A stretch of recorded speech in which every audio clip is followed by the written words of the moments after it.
Welcome back sa Bentong Farming Vlog. Mga ka-BF, purot na ang atong sagub nga gihatag ni Mayor Michelle Rabat. So thank you kayo Mayor Michelle Rabat sa sagub nga imong gihatag ug sa atong president nga si BBM, si Junior Ferdinand Marcos. So karon kay wala na may sagub ang Rotka, maligya na po tagtang lahat ka BF para makapalit na po tag sagub para makanuak na po ta. Alaw naman jud, alaw naman. So update for today's video sa code nga 02 22 24. So last February to i-EI nato si Ibana number 3. Ug ika 20 days na ron gikan pag-EI nato sa yaha. So ang atong himungaan samo kayo kay mangitlugay na mong na siya. So medyo maistorbo gyud tani. Unya si back to Ibana number 3. Ika 20 days karon gikan nato pag-EI. So ato ang giobserbahan si Ibana number 3 gikan pag-EI nato kung mobalik bang iyahang pagpanguwag. So kaloy sa Ginoo ika 20 days on 21 ugma marag wala may sign nga nanguwag siya. So ang sign nga manguwag siya di mo kaon ni hubag ang iyang bisong ug pag itulak nimong likod dili mo lihok. So wala nato na napansin nga mga sign. So ang iyahang condition is mikaon siya.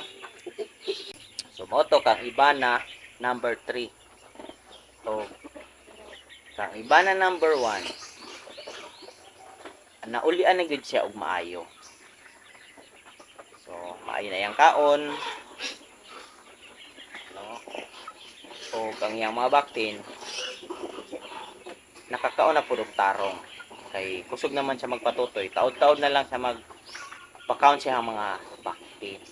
Then si Ibana number 2 mag 60 days na karong code 0226 gikan pag-EI nato 60 days na, no? Then atong gi-observe kung nanguwag ba siya og balik or nag-reheat. So wala tay napansin, no? Maayo gihapon yang kaon, wala na gubay ang bisong. Unya kana lang sa nga kuan observation, wala na to na napansin kang Ibana number 2, no? So pasabot medyo murag okay pero di pa ta makaingon nga okay kay wala pa man nag 60 days karon 26 pa man. So og si Ibana okay na ta kang Ibana 1 2 3 okay na. So direta kang Barbie og kang Andrea. So na overfeed na ako si Barbie og si Andrea. So niabot ang time nga wala na sila ganahay kaon kay busog gihapon daw kaayo sila. So kagahapon wala gyud ta nagpakaon sila kay wa man ta nila gipansin. Magpakaon sila wa man sila ni pansin.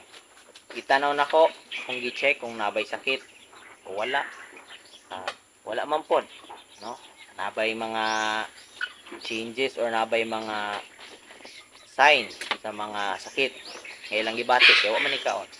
So sa atong napansin wala man pod. So, na overfeed ang atong findings dayon nato kung atong makaingon din ta nga na overfeed lang gyud nato sila. Mo nang wa na sila ganahay kaon. So karon giginagmay na pod nako hatag ang ilahang pagkaon. Okay, last time gibuilo-biluan gyud nako. Paspas gyud dinon ilang tubo. Tungod kay gibuilohan natog pakaon, no? Pasabot na builog pakaon, gidaghan nato ang ilahang quantity sa ilang pagkaon. Then ang moto, yung lang sila kaon. Diba? Atong mga chicken wings, mana po na ito ipakaon. Murag ningaw na. No? So, dire na punta sa tanglad. Kay alaw naman sa gubang aktor. Ang root ka, alaw na sa gub. So, kailangan na ito, magpisar na po og tanglad. Sagbot. para makapalit ta buta og sagub. So ato sa ning gipisa-pisa ning hikot. Kay ibandel-bandel nato ni karong taod-taod mahumantag pisa-pisa aning pisi. Ato ana ning ibandel-bandel lang atong tanglad para ma-deliver na nato. Para makapalit ta tag sagub. Mga ka-BF.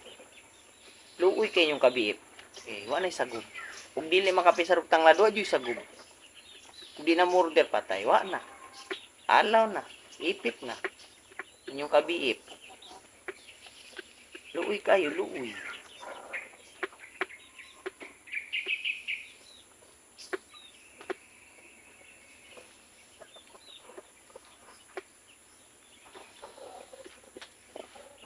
So,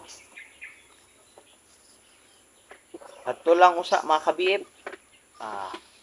Thanks for watching.